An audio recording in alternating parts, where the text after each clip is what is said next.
Welcome, everyone, and thank you for joining us for our webinar, I Don't Want to Die in Prison, a public health conversation with Dr. Abdul El-Sayed and people who survived living in Michigan's prisons before and during COVID-19. My name is Daniel Jones. I am the project coordinator for the Michigan Collaborative to End Mass Incarceration. And I am also a consultant for American Friends Service Committee Criminal Justice Program. This event is co-sponsored by the American Friends Service Committee, the Carceral State Project, the Prison Creative Arts Project, and Safe and Just Michigan. Special thanks to Safe and Just Michigan for their help with the tech for this webinar. We have muted your microphones to ensure that everyone can hear the panel, but please ask any questions you have using the chat function on Zoom or on Facebook Live. You will find the chat function on the taskbar when you hover your mouse over the bottom of the screen. For anyone who has not used Zoom before, the chat button is the one that looks like a talk balloon. At the end of the panel discussion, we will gather up and answer questions for as long as time allows. We will be putting links to an exit survey and ways to get in contact with us on the screen at the end of the panel discussion, but you will also be able to find those links during the event in the chat room. For those of you who would like to revisit this discussion, we are streaming this event on American Friends Service Committee page through Facebook Live, and a recording will be available on the Safe and Just Michigan YouTube channel later. You can also engage with us on our social media channels or visit our websites. So this webinar provides an overview of a new white paper from the American Friends Service Committee and the Carceral State Project, I Don't Want to Die in Prison, Prison Conditions, Decarceration, and Mutual Aid in the Age of COVID-19. The report describes how deeply harmful the COVID-19 crisis has been in 29 prisons in Michigan. It is based on nearly 300 pages of firsthand accounts of conditions inside Michigan's prisons during COVID-19. COVID killed 68 mostly long-serving people and infected over 4,000 people in Michigan's prisons. It concludes that the only humane response to COVID-19 in Michigan's prisons is decarceration, and the only humane response to the crisis of incarceration itself is abolition. The report makes a series of recommendations for immediate action by the governor, the parole board, the Michigan legislature, and the Michigan Department of Corrections. A few of these key recommendations are: 1, issue an executive order to release people who are elderly, infirm, medically frail, and those receiving treatment for chronic conditions. Another recommendation is issue an executive order to release people serving time for a technical violation. Another recommendation is suspend truth in sentencing and restore good time, disciplinary credits, and earned credits. Another recommendation is instruct the parole board to calculate the parole guidelines for any person who has served 15 years in prison. Another recommendation is to instruct the parole board to release more long-serving parole-eligible people. Another recommendation is expand the parole board to 20 members to increase the capacity for parole reviews. There are several more recommendations, and if you would like to read them, please do. I believe the link will be placed into the chat box for people to be able to read the new white paper that was written by the American Friends Service Committee. And now I would like to introduce today's panelists. Our first panelist is Dr. Abdul El-Sayed. He is a physician, an epidemiologist, public health expert, and progressive activist. He is the author of Healing Politics, which diagnoses our country's epidemic of insecurity and the empathy politics we will need to treat it. He is an expert in health policy and health inequalities, and he has previously served as health commissioner in the city of Detroit, where he led one of the fastest municipal public health turnarounds in American history. Please welcome Dr. Abdul El-Sayed. Thank you so much for having me. Our second panelist is Lawanda Hollister. She is a returned citizen and a resident of Washtenaw County. She served 34 years inside of the Michigan Department of Corrections and has obtained an associate's degree in general studies and a bachelor's degree in business. She is a chef who is Serve Safe certified and has been home now for 3 months and is enjoying her freedom. Please welcome Ms. Lawanda Hollister. Our third panelist is Mr. Martin Vargas. Martin is a self-taught artist whose work is eclectic in style and media. His subject matter includes social issues, portraits, and wildlife. Martin was a juvenile lifer for 45 years and exhibited with the Prison Creative Arts Project from 1994 to 2018 when he was released. Please welcome Mr. Martin Vargas.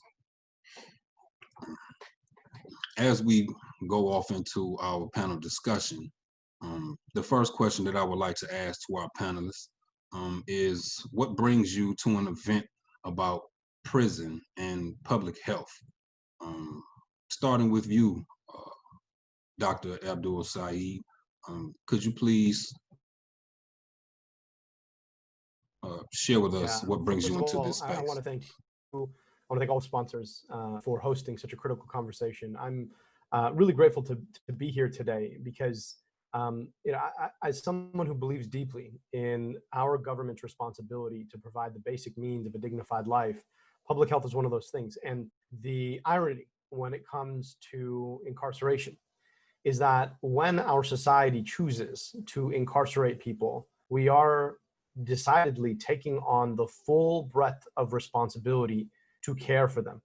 And in fact, we are failing that responsibility in a deep and profound way. So not only have we taken people's rights from them, but also we have failed to provide them the basic means of a dignified life. So if we're not thinking about mass incarceration as a public health challenge, and we're not thinking about providing for the basic means of public health in carceral situations, then we are failing our broader responsibility toward public health. And then the last point is to say that we often think about sort of jails and prisons as being their own spaces, independent of the rest of society, but that could be nowhere near the truth. And the choices that we make about how we treat people in the carceral system are choices that we are making about how we're treating people outside of it. And we have a real responsibility to face up to that. So I'm grateful to be a part of this conversation, really grateful to be in community with and learning from my co-panelists here, and really looking forward to the conversation. Thank you, Dr. El-Sayed. Lawanda, could you please share with us what brings you into this space? I'm here because because I was incarcerated, and during the COVID, it left me unprepared for release. And I have a real problem with that.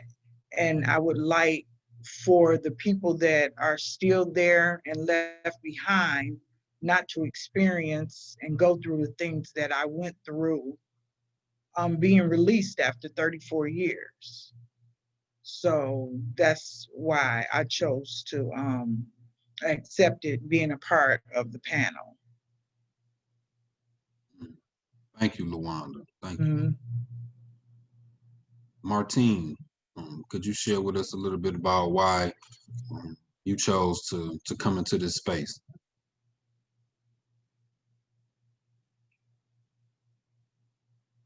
You have to unmute yourself, Martin. I'm sorry, there you go. First of all, thank you for including me among the distinguished panel that I am with right now. I was asked if I would give my insight and beliefs on a very critical issue that's going on in Michigan right now, COVID running loose inside Michigan prisons.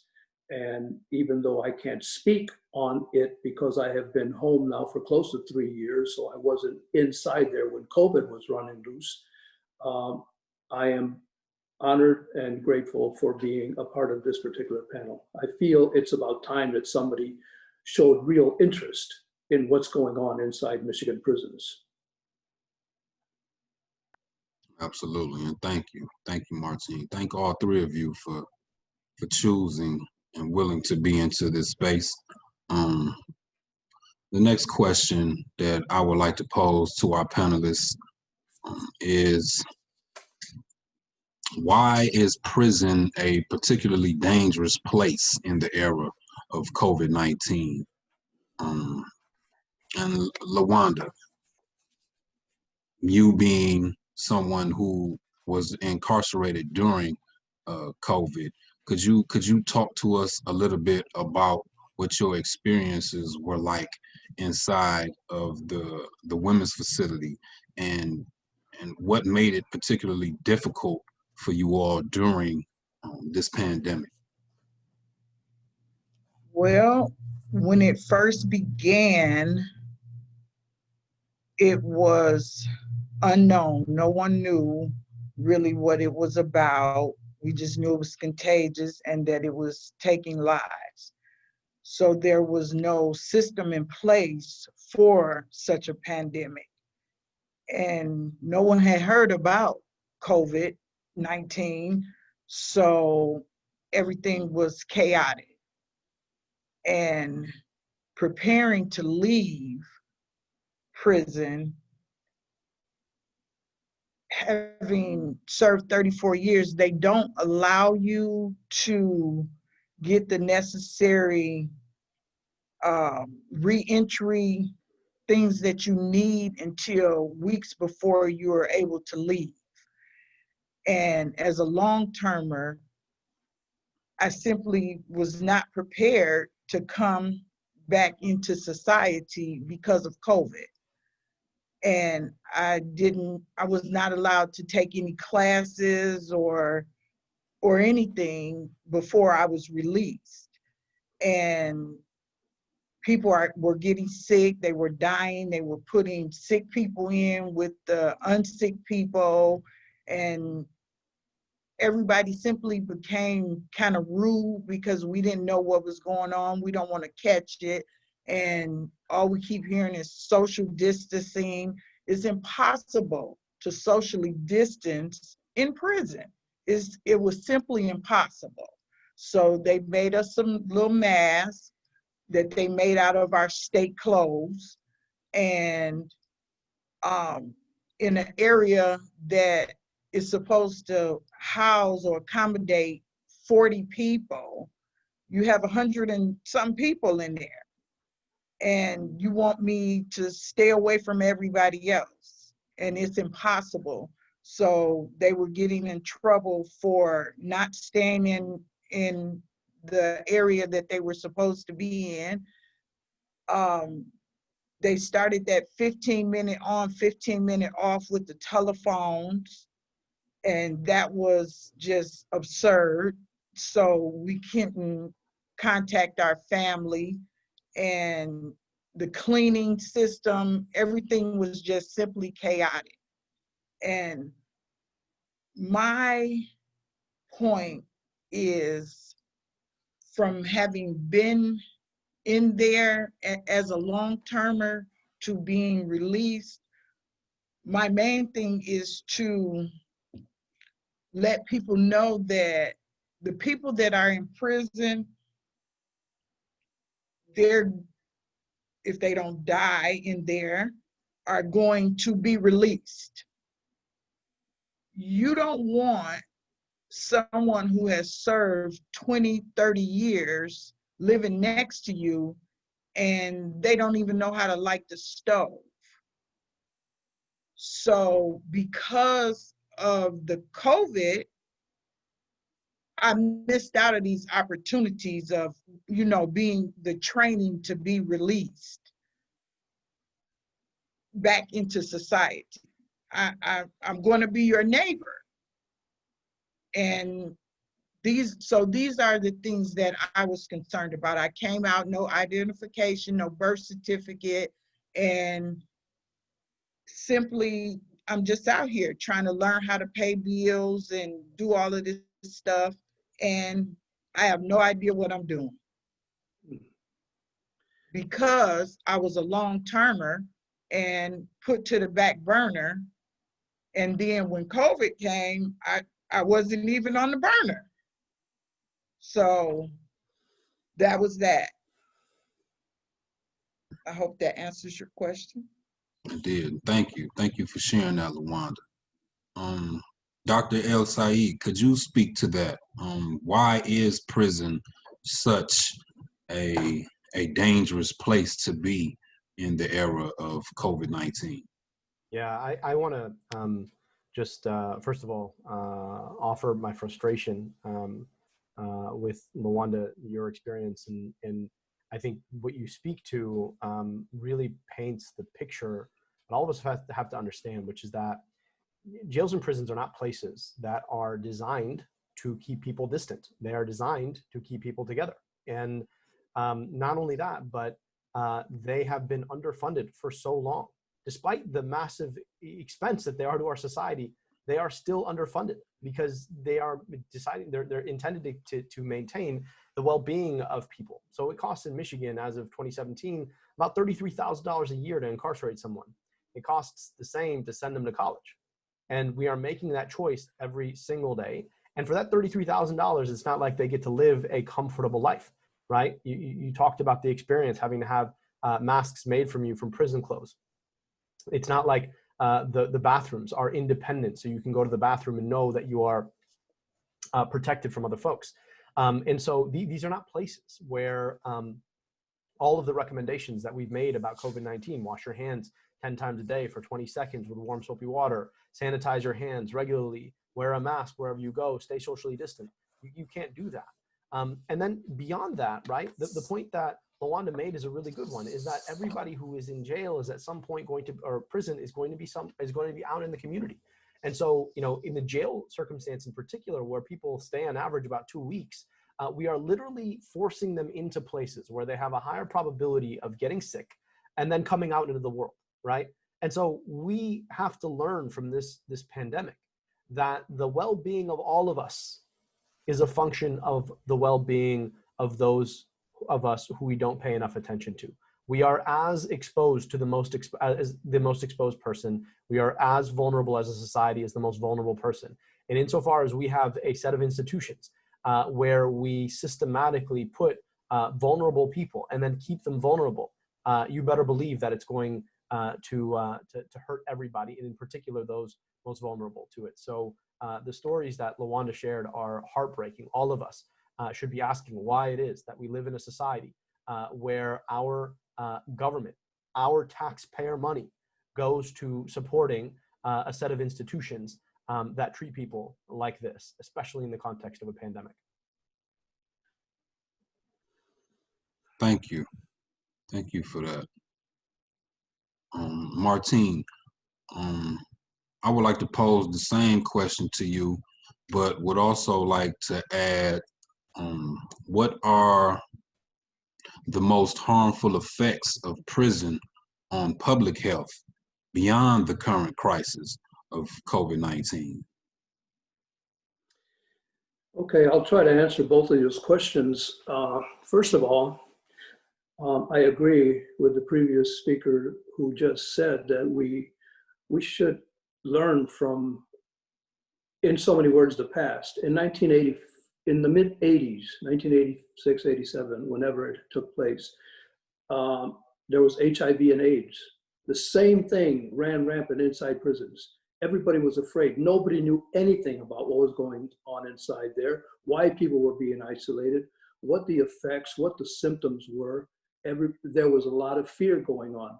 The DOC should have learned from that particular virus that was going on, but it didn't. There was still haphazard, chaotic fear among staff with the higher ups within the DOC, and we went right back to that time and nobody knew what to do. First of all,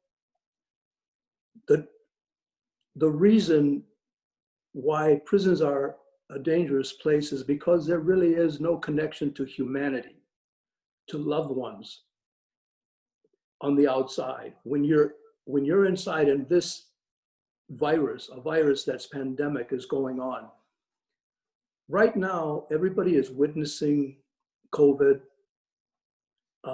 and the reaction for a few months of prisoner isolation and lack of connection. To many people inside, there are decades of isolation and lack of connection and exposure to an immense negative energy that exists 24 hours a day, 365 days a year for decades. Prisoners become angry and callous, and we adapt to that. We learn to survive by any means necessary. And in so doing, we begin to live by the unwritten laws of that particular environment.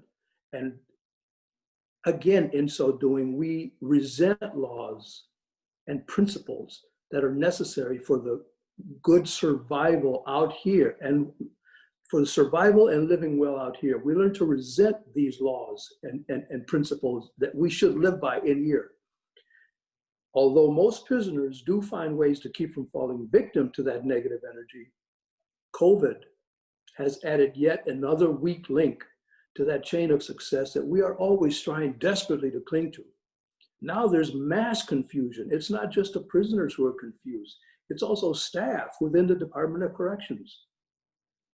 I'd like to read something really quick that I'm privileged to have from a prisoner inside. He says something along the lines of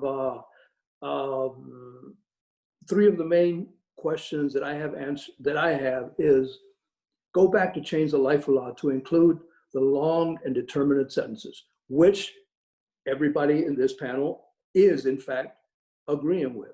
The next thing he says is chow hall food should be more nutritious than what they're getting away with.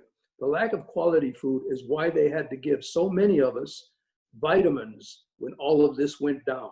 So the DOC acknowledges that there is a lack of nutritious food here, but what do? They give people vitamins instead of better food. And he says, and of course, all this comes down to more testing. That way you don't have those who are asymptomatic or hiding out, running among, infecting others. And I have to agree with all of this. Testing has to be continued to ensure that those that don't have the virus can be safe from the ones that do have it. Although there will always be that unsure factor of guards and staff coming in who may have that and spreading it around among the prisoners. Programming wise, he said, there's not much they can really do considering how everybody is locked down. So prisoners do understand right now that everything has to be locked down, and they accept that because they are dealing with it. We've dealt with it forever. So we know how to deal with being locked down. In regards to your second question, what are the most harmful effects of prison on public health? I have to, again, allude back to the guards. Guards are always speaking on how stressful it is to work inside a prison. They already know this. Working inside a prison, it's so stressful. Well, try living in one. Try living in one with not just the stressed out guards and unpredictable guards, but what all the other stress-inducing factors that already exist inside there. There's no consistency in the rules and how they are interpreted by the stressed out guards and staff. Add that to the isolation. Add that to the predators, the worries about families and loved ones dying, getting old and fading away from us. That is stressful. If someone dies, you can't really grieve their deaths inside there. And that's not counting the biggest worry that is running around inside there among the long-termers. Am I ever getting out? Am I going to die inside this prison? That you're talking about, that's a very harmful effect on prison and for public health, because as Lawanda said, and everybody knows, the majority of the prisoners that are inside there are going to be released at one time or another. They are going into my community, your community, everybody's community. I mean, come on, there's already enough stress going on inside there. So, and with all that that's going on, I have to say that there is something even bigger than COVID running around loose inside Michigan prisons. And that is fear. fear is way more prevalent than COVID is. Not everybody has COVID inside there, but everybody has fear. Everybody, staff, guards, prisoners as well, and our families out here. So how do you deal with that? You know, it's an unknown. And I think I ran a little bit more than with more than what you wanted to hear, but that's how I feel about these were two questions that you asked me. Yes, and thank you. Thank you for sharing that, Martin. And I would like to pose that to you, Dr. El-Sayed. What are the most harmful effects of prison on public health beyond the current crisis of COVID-19? There are a number. The first is let's focus on the people who are incarcerated. We know that the healthcare that is provided is missing. It is not high quality. It is devoid of real investment in high quality mental health care, which just by the virtue of being incarcerated, the stressor of incarceration, people need, and that is missing. And then, you know, in a lot of contexts, you've got folks who are in jails and prisons who are then asked to pay for their own health care with the very little that they earn, which to me is just crazy. Again, because of the notion that in a prison or a jail, our responsibility as a society is that we've assented to taking care of all that person's full needs. So why would they have to care for their health care? The second piece, though, is also to families who have women and men, right, sisters and brothers, mothers and fathers, grandparents, uncles and aunties that are missing in action, that are not there to be able to provide for the people in their families, the people that they love and care about, and that is a real loss. And so the health consequences are not just to the people inside prisons, but to all of the people who are affected by incarceration. And that is to say nothing of the full economic consequences of having lost somebody. You know, it's just missing the love of someone you care about in your family is one thing, but then you think about the fact that how many families are missing somebody who would otherwise be able to be in the workforce and making money to provide for the well-being of their family members, right? These consequences of literally robbing individuals from a family, they have huge knock-on effects in terms of the well-being of that family, and we don't pay attention to that. And every choice we make about incarcerating somebody is about robbing that somebody from the people who love them and the people who need them. And you know, if we were to take a full public health measure of what the consequences of incarceration are, I think even the broadest cost are to the people who lose out on having that loved one in their lives, and that really is it's dire. Yeah, thank you for that, Dr. El-Sayed. And now I would like for us to transition into the recommendations that were made in the white paper that was written by American Friends Service Committee and the Carceral State Project. And my question to the panelists is, which of the report's recommendations are most urgent and need to be enacted immediately? Lawanda, I would like for you to chime in on that. Which of these recommendations do you feel are most urgent and need to be implemented immediately? I would say the one that situates itself around the infirmed and the sick and elderly. Can you call that can you say that for me? But yes, it's issue an executive order to release people who are elderly, infirm, medically frail, and those receiving treatment for chronic conditions. Absolutely. And the reason I would choose that one or say that that would be the most important is because these people are already dying. They're already dying, And as Dr. El-Sayed, Lord have mercy, I messed up the man's name. Dr. Abdul El-Sayed. El-Sayed You has can just call me said, Abdul in this Hollister. It's fine. okay,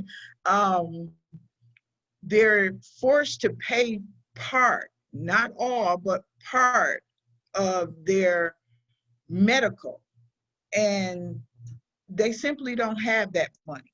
And it makes it harder to receive the medical attention that they need, which we already know the medical attention is really not 100%, but it's all that they have. And then they're forced to pay for that, and they're not getting the treatments that they need. So that's why I believe that that would be the most important of them all, is because after having been incarcerated, most of them for a long period of time, and they've grown old in the prison, is, I mean, what more harm could the people do than, you know, what has been done? So that's why I would say that that would be the most important. And as Martine said about the fear, that is a truth if ever I heard. The fear, even I, after having served all those years, I've made it through countless, the way of life in prison. I made it through, and now it's time for me to be released. And I was actually scared to death that I was going to die before I could get out of there. And the pandemic started in March, and they didn't do the first test for people being released until May.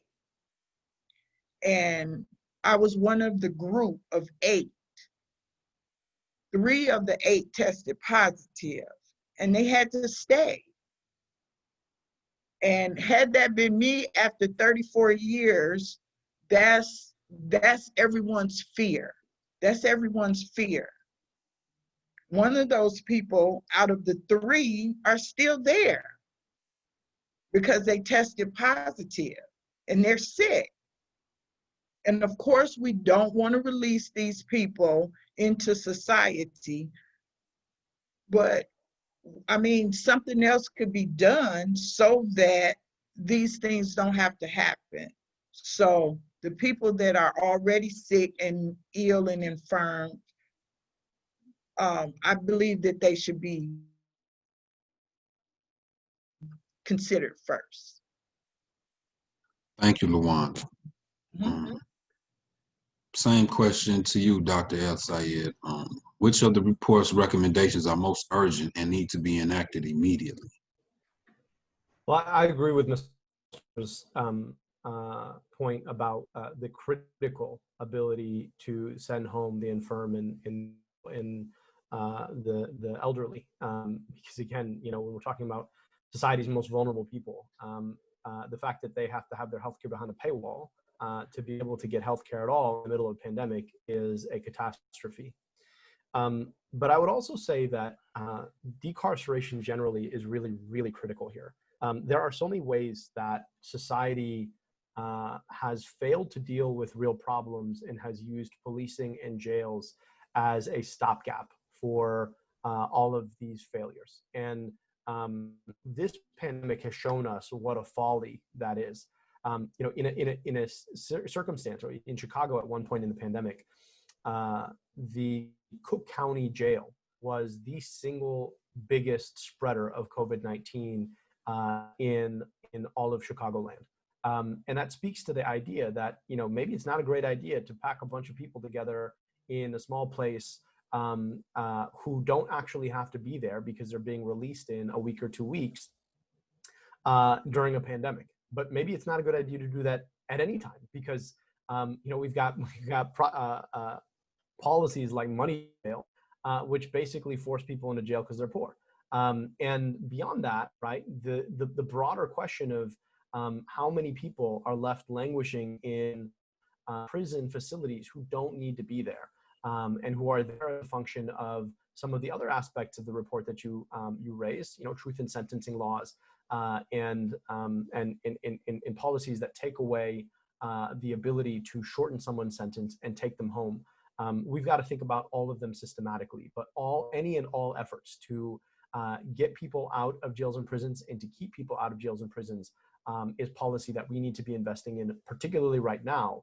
But this doesn't end when the pandemic's over, right? We shouldn't have to have a global pandemic to force us to find our humanity. This should just be what we do because it's the right thing to do. Absolutely. And thank you for that, Dr. El-Sayed. Same question to you, Martin. Which of the recommendations are most urgent and need to be enacted immediately?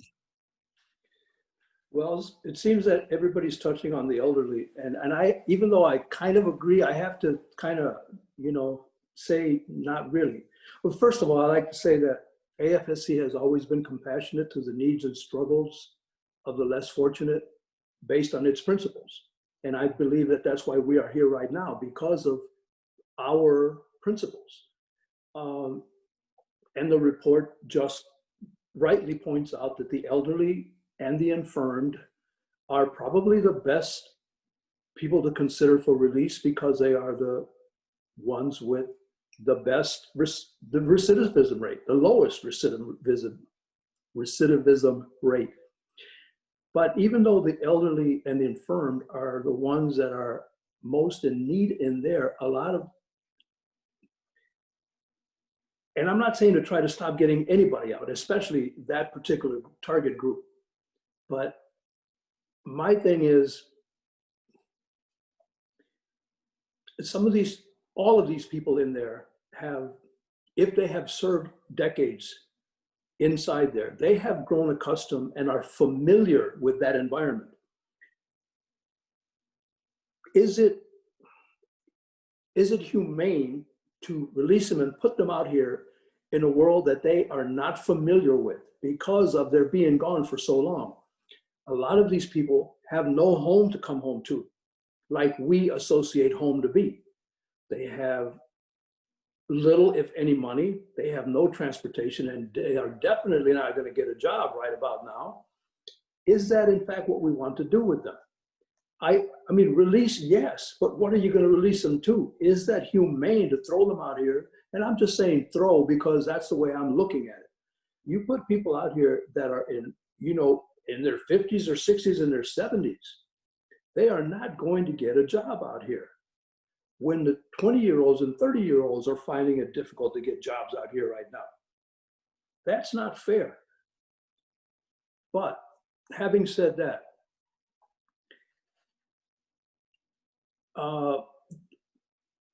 I agree with Addendum 3 a lot on the white paper, on the report. But I would just like to add a little something to that. First of all, yes, add 5 more parole board members to the existing board. These new members should work strictly for the review of the targeted groups mentioned in this addendum, as was done under Governor Granholm once before. In addition, this 5 new board members' decisions and recommendations to the governor should be final. I don't think they should have to rely on or wait for the opinion and decisions given by the other 10 members. I feel they should just act on their own for these particular targeted groups.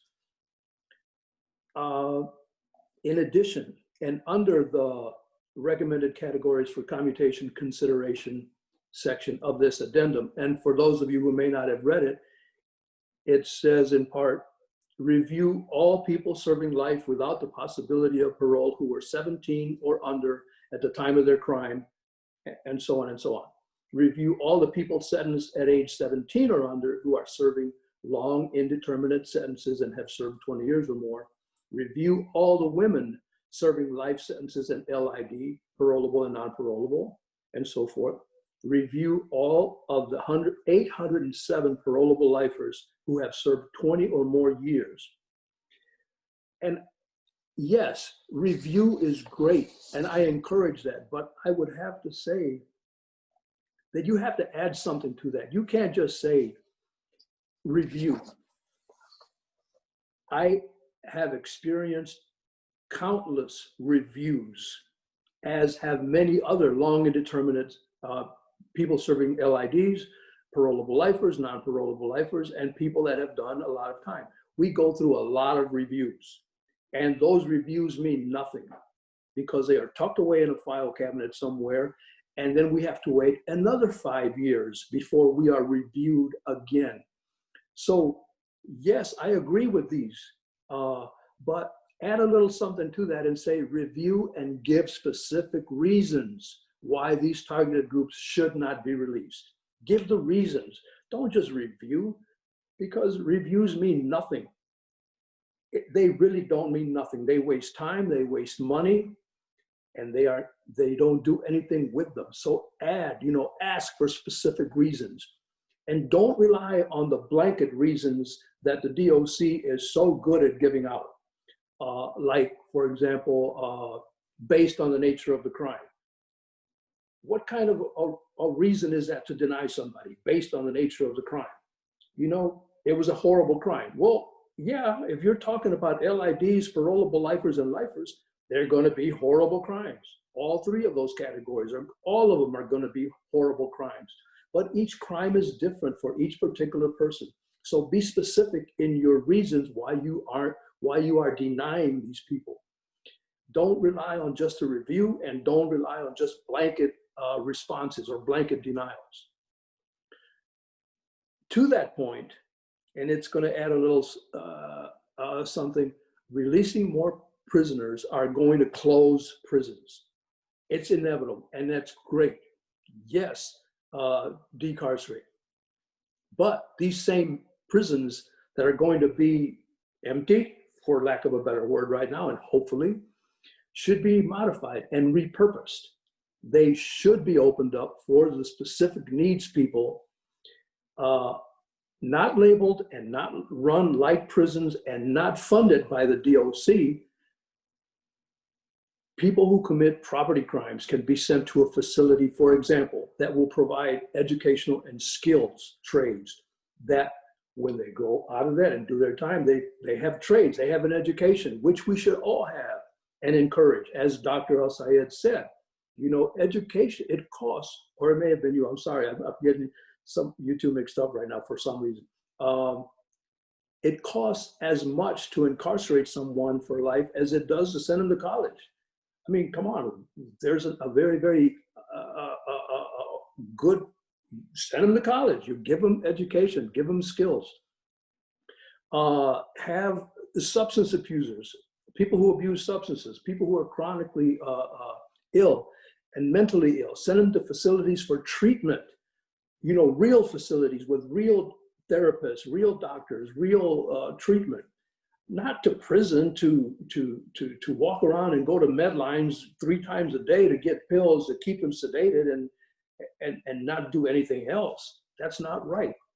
The elderly who have no home placement outside of homes can be sent to yet another facility that will resemble perhaps assisted living or foster care homes for the elderly and so forth, but not a prison.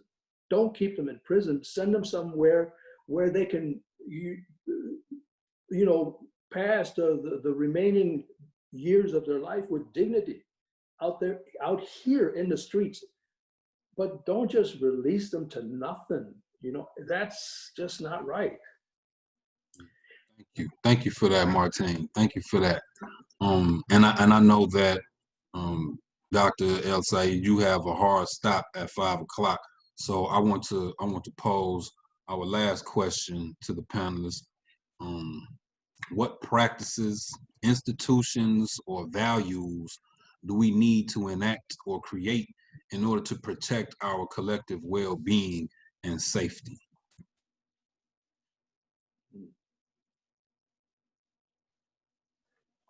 For me?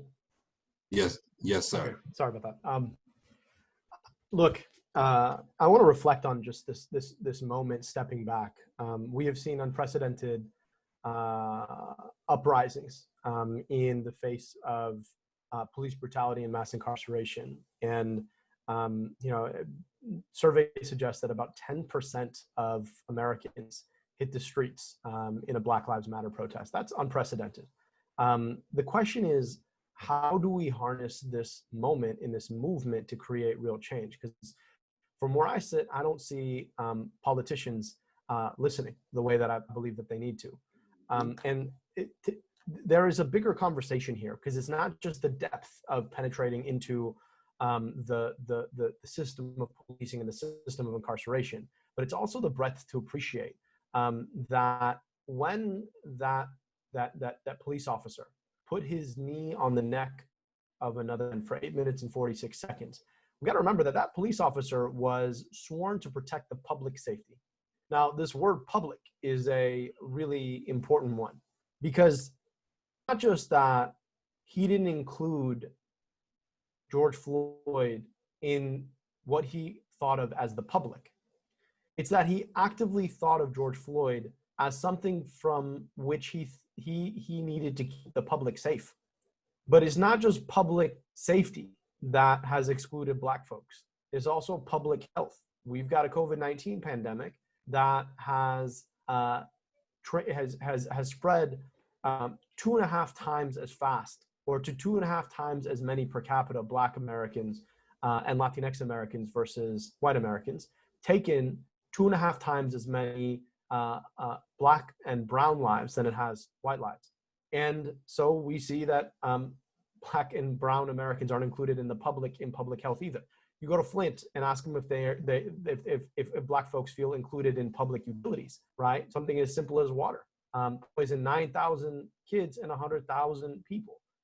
You go to any majority Black or brown school district and ask if they think that Black and brown people are included in public education, right? And then you think about even who is elected to represent us. Are they included in public service? And so these conversations have to fundamentally permeate every aspect of what we think of as being part of the public.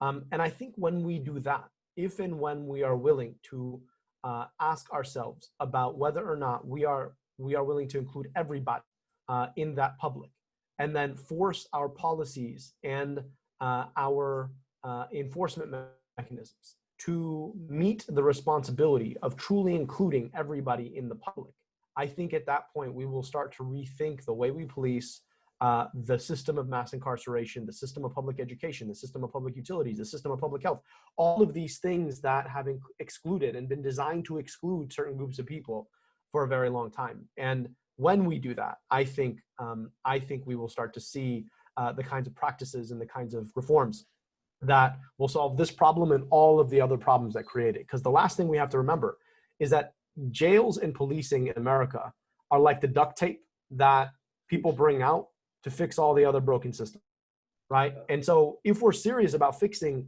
policing or rethinking policing and fixing the mass incarceration system, then we've got to fix all the broken problems that lead to them, right? Where we're then applying the duct tape that is so corrosive to the lives of so many people. And I just want to end by expressing my gratitude to both Ms. Hollister and Mr. Vargas for sharing their stories and their experiences. And you know, I believe that we need to do so much better on this and so many other fronts. And I have to say that this should redouble all of our efforts to make sure that wherever we have influence, that we are working to fix these systems so that they include all of us, and that nobody has to go through the horrors and the fears and the mistreatments of our carceral state in this country.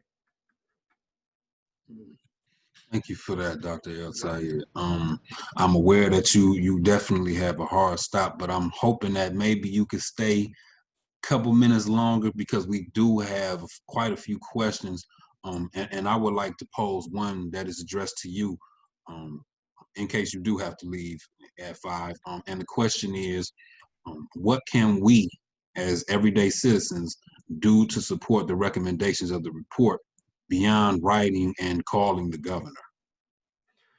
So, you know, as many folks know, I ran for governor in 2018, and I came to politics thinking that the best way to enact policy was in politics.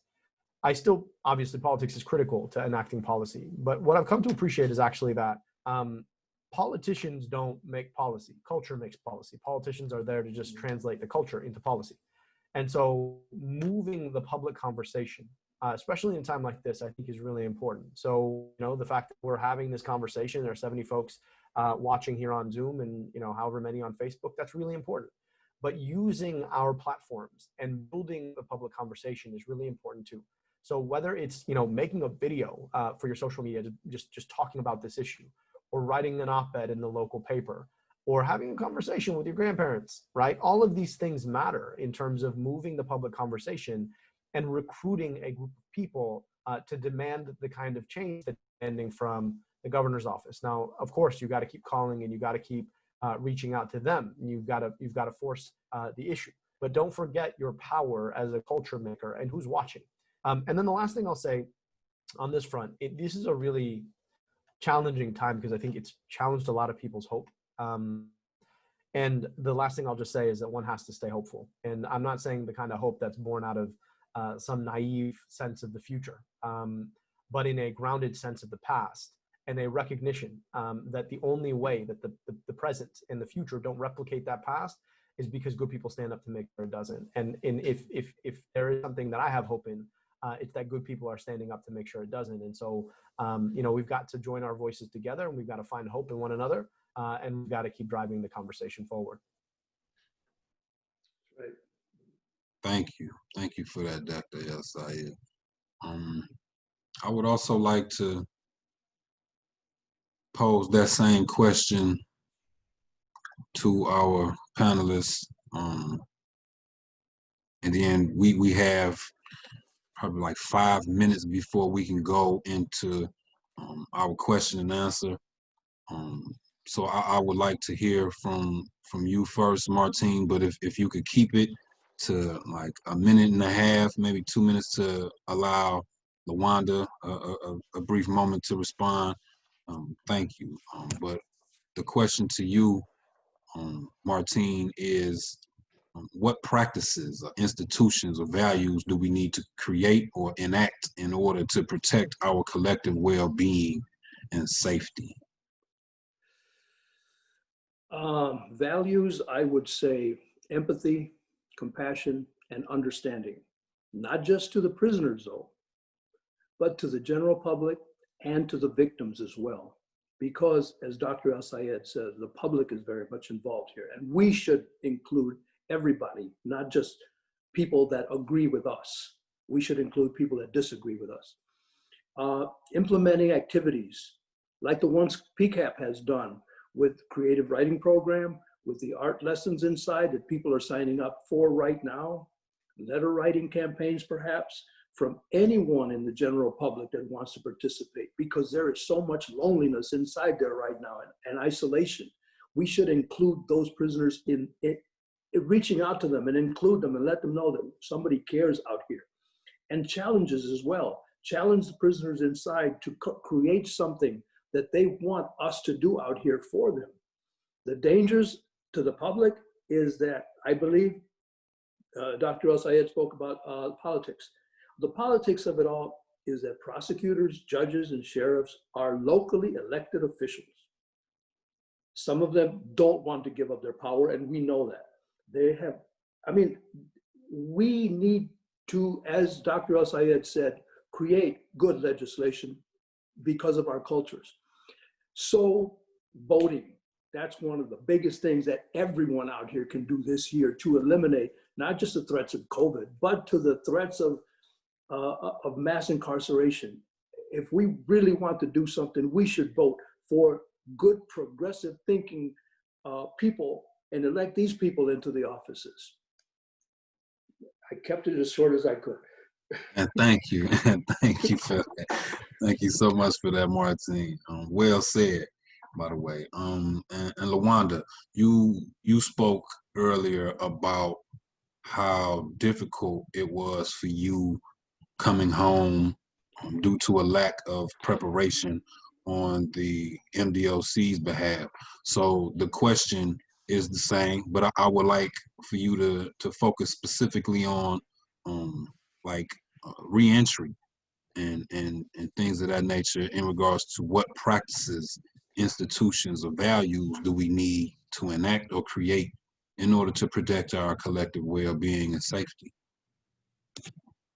Well, I do agree with Martine, and I think empathy would be the biggest, because all of the entities of the Department of Corrections work separately, and they are only concerned about their particular area, when they all need to work together so that we can move forward. The long-term prisoners, they're not afforded the opportunities to, they learn how to live in prison. They don't learn how to live outside of the prison, which they will eventually be one day. So like myself, I came home, no identification, no birth certificate, and all of the entities were separate. In order to get my birth certificate, I had to have my identification. In order to get my identification, I had to have my birth certificate. And I had neither.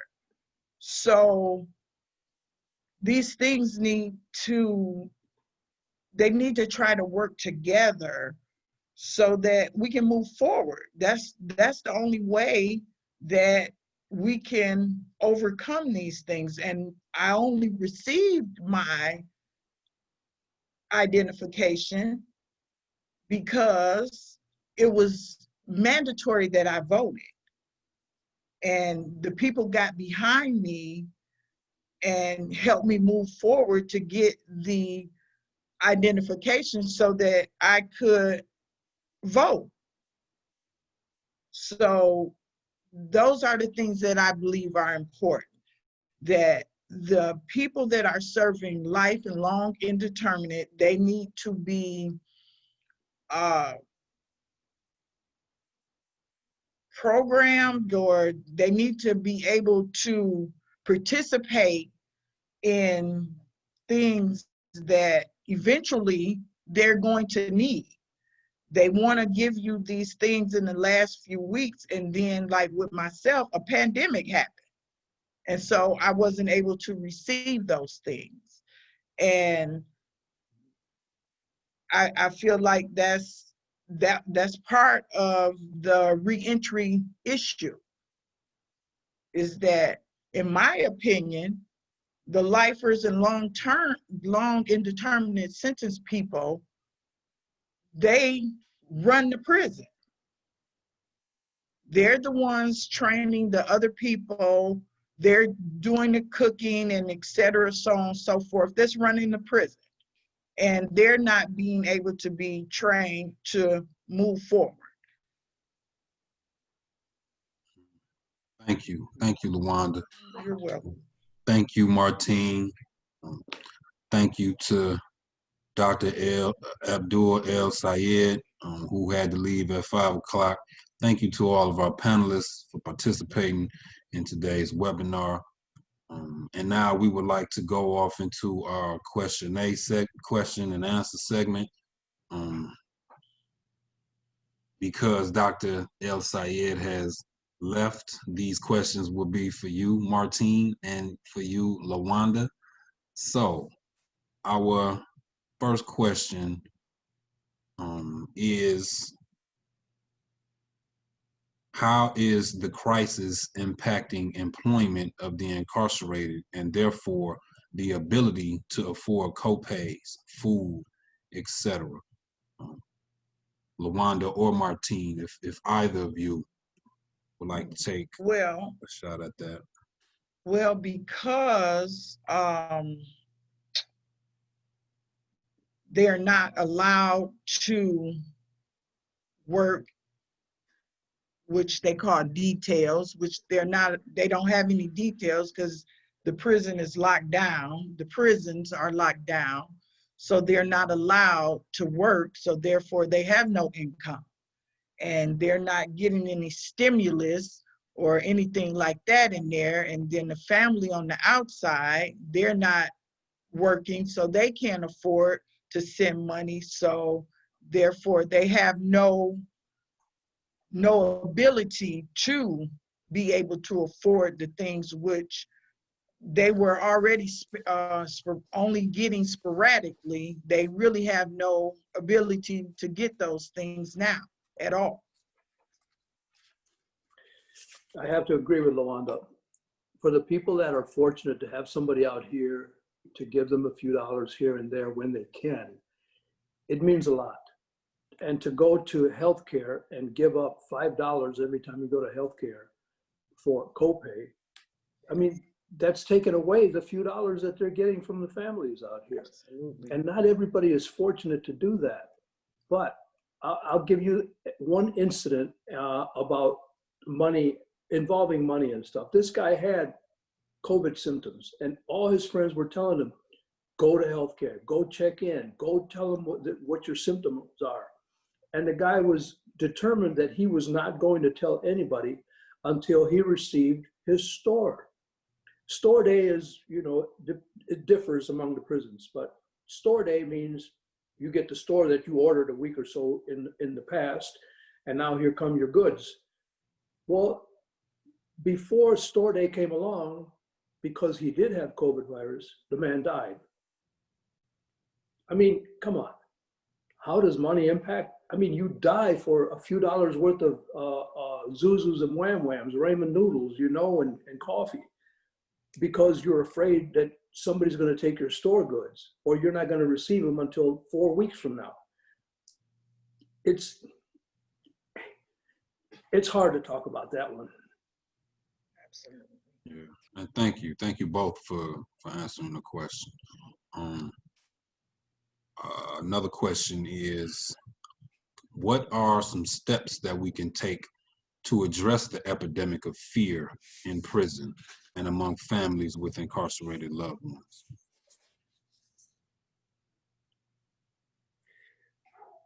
Fear is the biggest factor running around inside there. How do you deal with it? What can you do for it? Again, you know, try to create something that everybody can participate in. And I know that programs are not functioning inside there. So we can't create any programs for this. But again, PCAP has in fact is involving prisoners inside there to participate in creative writing programs. Everybody inside prison can write. We should encourage them to write. Everybody should encourage them to write. I don't care if it's a poem, a short story, a fear, a dream, a bunch of babbling words, you know, cuss somebody out. It doesn't matter. Just write, you know, and communicate with somebody. You're going to get something in return. That's a good poem. That's wow, I didn't know you felt like that. Oh, that's a hell of a dream. Or come on, that's a stupid fear. You can do this or that. But I think they need to be engaged, because right now there is so very little engagement, and so much is going on in their minds about the fear that's going on. People outside, the families, the friends have to step up and write a letter, send a card, so that they know that somebody out here does exist for the most part, and that somebody out here does care. Get them involved, get them stimulated in any way that we can. You know, come up with something, awards, monetary or whatever, for the best poem for everybody to write, you know? I don't know. I mean, fear has to be, you know, so we have to do something to quell some of that fear inside there, to let them know that it's going to be over pretty soon, you know? And I don't mean by death. I mean, sooner or later, this will pass, and everything will not come back to normal, but it will subside and everything will be less stressful. Yeah, thank you. And I definitely appreciate your points and your comments. And I would like to just tweak that question a bit when I pose it to you, Lawanda, because what it sounds like you're speaking to, Martine, is to subside fear, you have to inspire hope. But even with that said, Lawanda, I would like to ask you, how do we inspire hope to people inside of prisons during this pandemic moving forward? Well, hope is the only thing that the people on the inside have. I hope something's going to be different today. I hope, there will be a change. I hope. It's the only thing that keeps people alive. But I have to agree with Martine that it's the fear, which means we need the empathy, because if they have no, they can't participate in any of their religious activities. They have no activities at all. Their visits, they have no visits. The phone calls are extremely limited. And so it's extremely hard to be able to try to instill that calm in them, because they don't have anything except for social distancing, which they can't do. So that's very hard to say, and I really don't know how that would be, because even in talking to people on the phone about the COVID, you can get in trouble for that. Because why are you asking so many questions about COVID-19? Do you have this? So now they want to come in and get you and test you because you've asked these questions. So I really don't know what the answer to that would be, because I simply don't know what would allow them that calm. Right now they have nothing. And I don't see anything in their future, but I'm not a palm reader, so I don't know, but they don't have anything. So no outlets. And the best thing to do would be to release them. Yes, That's absolutely. Absolutely. Let my people go. Yes, absolutely. Okay, we have another question from our audience that I will pose, which both of you have already spoke to, but I definitely will pose it again. How can we provide supports for long timers when they come home during the pandemic? What specific supports do people need before release and after they come home? Again, both of you have spoken very well to this point, but please, again, would you reiterate? I believe what I need and what I've needed since I've been home is understanding. I simply do not know. I know you told me this, how to cut the computer on, and I know you told me this, but I simply don't know. I haven't been here and grew up with that. I was a juvenile offender, so I went in at 17, and I grew up in there. I didn't have these gadgets and different things in there, and now I'm out here and I simply don't know. So I need patience and understanding, and I need for you not to feel like I should know that. I simply don't. I thought I paid my telephone bill. I really truly thought I paid my telephone bill. I did all the steps that were shown, and when I was with the youth juvenile, the group on Youth a camping Justice trip. Fund? Yeah, the Youth Justice Fund, a camping trip, they cut my telephone off. And they said I didn't pay the bill. What? I did pay the bill. But I just simply don't have these things enriched in me as you do. So I need for you to be patient and to understand that I just, I'll get it. I'm not slow, maybe I am slow, but I'm not retarded. So that's, I just be patient. Be patient. Have a little understanding. Yeah. Thank you, Lawanda. Yeah. Martine, would you care to address how we can provide supports for long timers when they come home during this pandemic, and what specific supports do people need before release and after they come home? I was laughing when Lawanda was talking because I know some of those things personally as well. So you're not alone there, girl.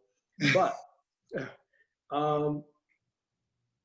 things that they need, I mean, you can put me in any prison anywhere, and I will know how to survive in those prisons because I know that. I know that world. You put me out here and I'm going to stumble and crawl and get lost. Getting lost, I get lost a lot. I don't mind it because I have the opportunity to travel.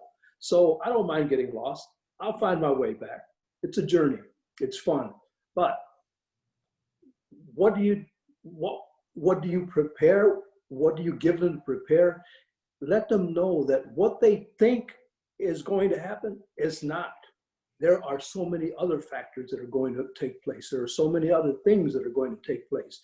The best thing they can do, though, I don't care who you are, the best thing you can do is prepare yourself. Communicate with people out here in the streets. I don't care who they are, friends, neighbors, enemies, priests, who, I don't care. It doesn't matter. Just communicate, because when you come out here, you have to understand that there is a community out here that you have no idea exists. You can walk down the streets, which I do a lot. Walking down the streets and people wave at me, they say hi, they this and that, they smile. This is all new because that doesn't happen inside. People don't wave and say hi, how you doing, or how are you?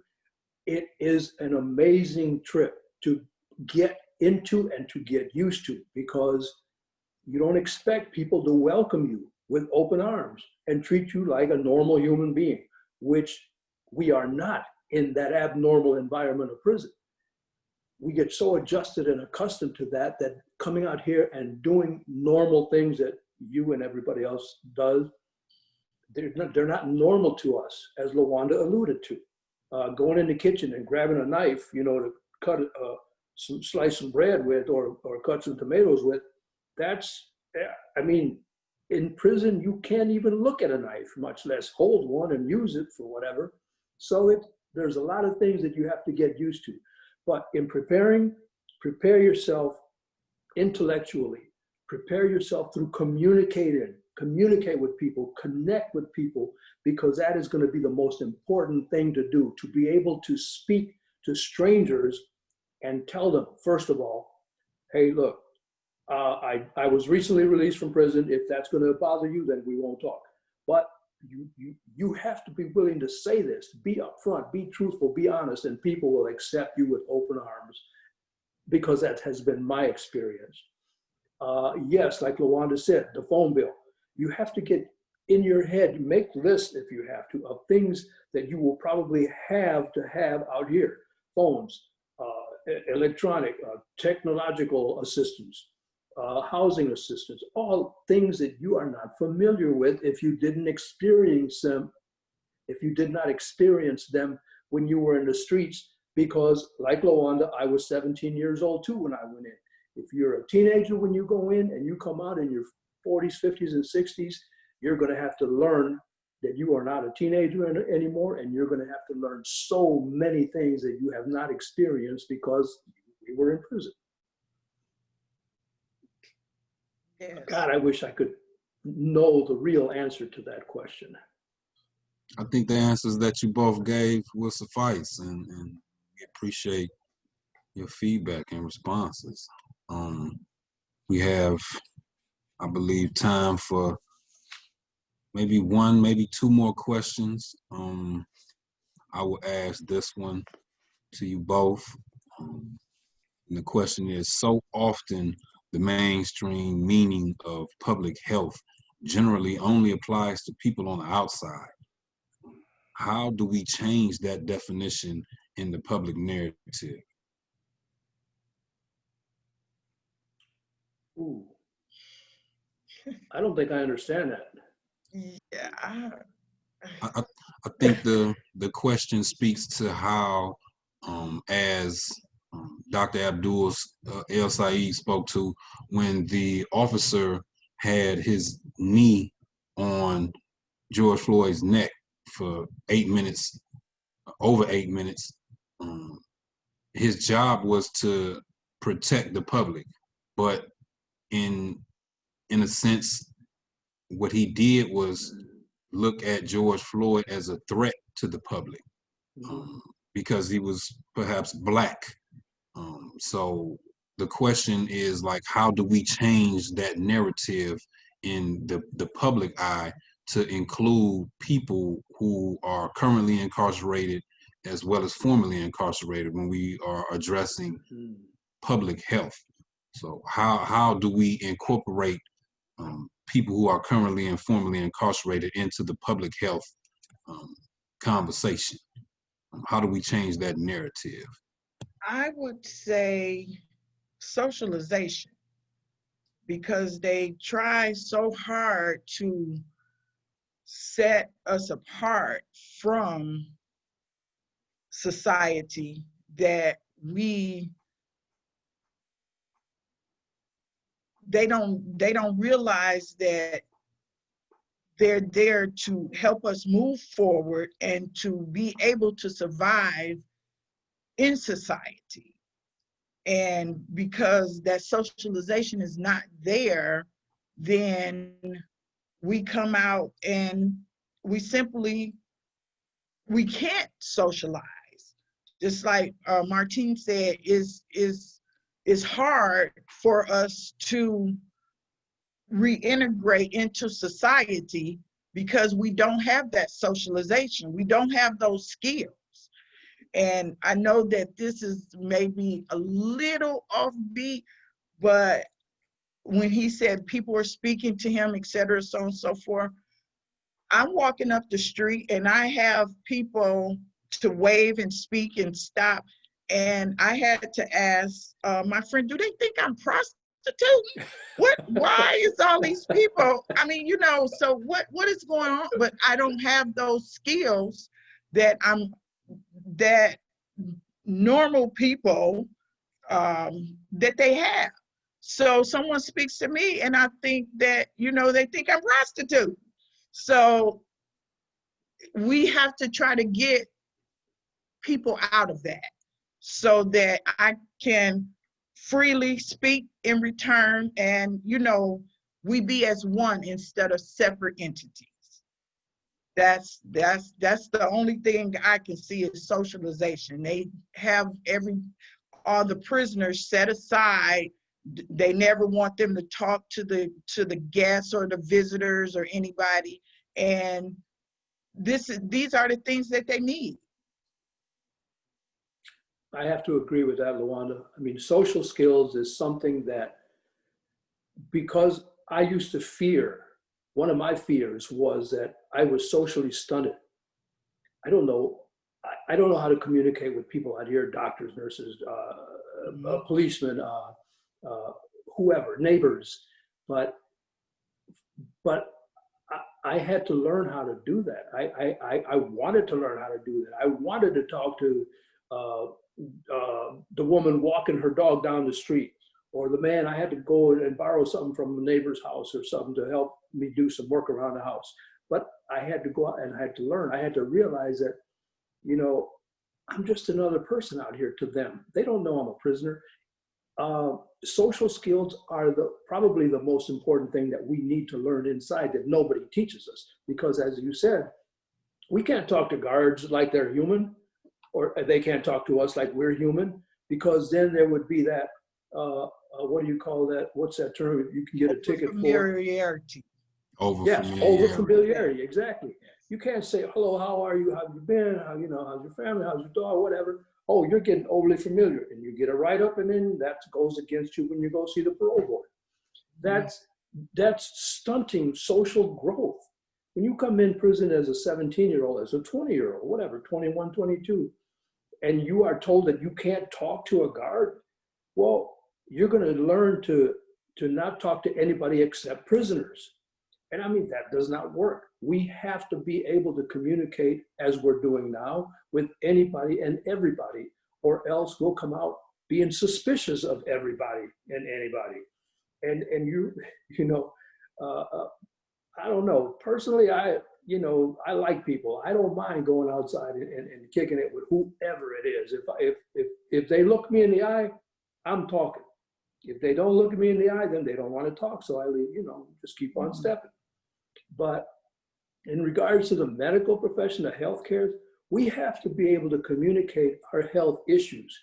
When I first came home, I didn't know that I had as many health issues as I, ended up having. I needed new glasses. I needed new ears. I needed dental work. I needed, I didn't know it, but I was tore up from the floor up, as they say. But I got fixed. I got well. I got better. I mean, because I had to learn how to talk to people, and I am so fortunate to have people in my life that care about me and love me so much that they can teach me these things. I am fortunate beyond any dream that I could have had. But there are people inside here who don't have those things. They aren't as fortunate. So I feel for them, but I can't reach them. And I just hope that they really, really learn how to communicate and go out and learn how to communicate with people. But how do you get the healthcare people out here they're not looking at us as if we're criminals and prisoners. They don't know we are unless we tell them. So we should just ease up on that, paranoia that we have and just talk to people like we want to be talked to. Mm-hmm. Thank you, Martine. Thank you, Lawanda. Thank you to all of our panelists for joining us today. Please do us a favor, and as we close out this webinar, please answer our exit survey, which will be included in the chat box. Just give us some feedback so we can help just with our logistics and our webinars moving forward. American Friends Service Committee, the Carceral State Project, the Prison Creative Arts Project, and Safe and Just Michigan, thank you for participating in today's events. On the screen, we have included several ways that you can keep in contact with all of our co-sponsors, and we look forward to connecting with you soon. Again, thank you to our panelists, and thanks again for everyone participating in today's panel. Peace and love to you all. Thank you.